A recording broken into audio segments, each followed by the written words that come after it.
Pakistan super league जो final Lahore में थी गुज़रियो। ख़ुशी जी ॻाल्हि आहे त 3 मार्च 2009 ते जंहिं शहर में श्रीलंका जी क्रिकेट टीम ते दहशतगर्द हमले खां पोइ पाकिस्तान मां इंटरनेशनल क्रिकेट मोकिलाए वई हुई, उन शहर में 8 सालनि खां पोइ सख़्त सिक्योरिटी जे घेरे में ई सही पर क्रिकेट जो मैदान हिकु भेरो ॿीहर सजायो वियो। लाहौर में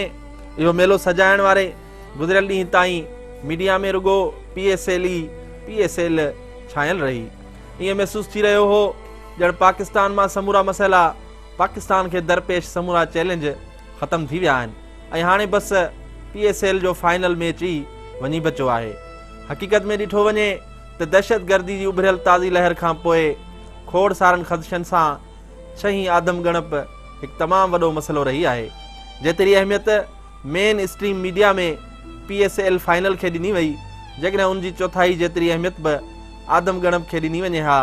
त ॿियो न बि सही पर वॾे पैमाने ते माण्हुनि में उन बुनियादी नोयत जे मामले ते सुजागी ज़रूरु अचे हा। असां आदमगणप जो ऐलान थियणु शर्त ई सिंध अंदरि आदमगणप जे हवाले सां दरपेश केतिरनि अहम पासनि तरफ़ तवजो ॾियारण जी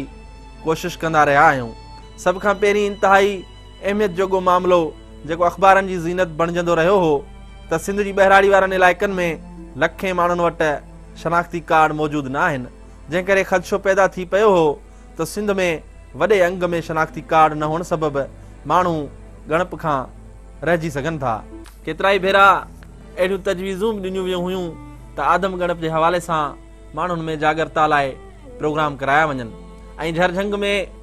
माण्हुनि जी आदमगणप में भरपूर हिसो वठण लाइ सुजागी वारी मुहिम हलाई वञे, पर अहिड़ो कुझु बि न थी सघियो। असां माज़ी में थियल आदमशुमारियुनि में सिंध अंदरि दुरुस्त गणप न थियण बाबति पिणु आगाही ॾींदा रहिया आहियूं ऐं इहो पिणु चिताब ॾेई चुका आहियूं त सिंध में कहिड़ा माण्हू ऐं कहिड़ा इलाइक़ा माज़ी में आदमगणप खां रहिजंदा आया आहिनि। हिन भेरे बि जॾहिं मुल्क अंदरि छहीं आदमगणप में बाक़ी अची के ॾींहं बचा आहिनि, तॾहिं उन्हनि समूरनि मामलनि जो जीअं जो तीअं हुअण मां साफ़ ॾिसिजे थो त सिंध हुकूमत इन अहम मामले ते केतिरो संजीदगी सां वीचारियो ऐं केतिरी तयारी कई आहे।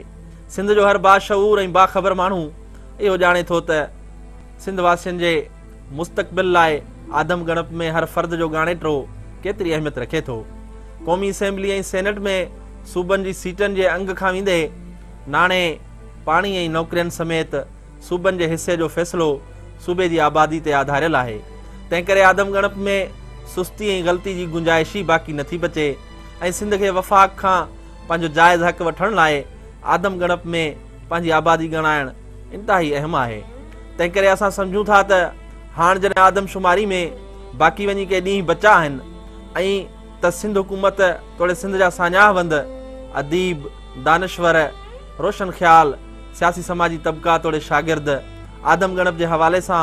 पंहिंजो भरपूर किरदारु अदा कंदे पंहिंजे इर्द गिर्द मौजूदु हर माण्हू जी गणप खे यकीनी बणाइण लाइ पंहिंजो किरदारु अदा कनि। जेकॾहिं अॼु ईअं न कयो वेंदो त ईंदड़ वक़्त में उन जा शदीद नाकारी असर सिंध ऐं सिंध वासियुनि जो मुक़दर बणिजी वेंदा।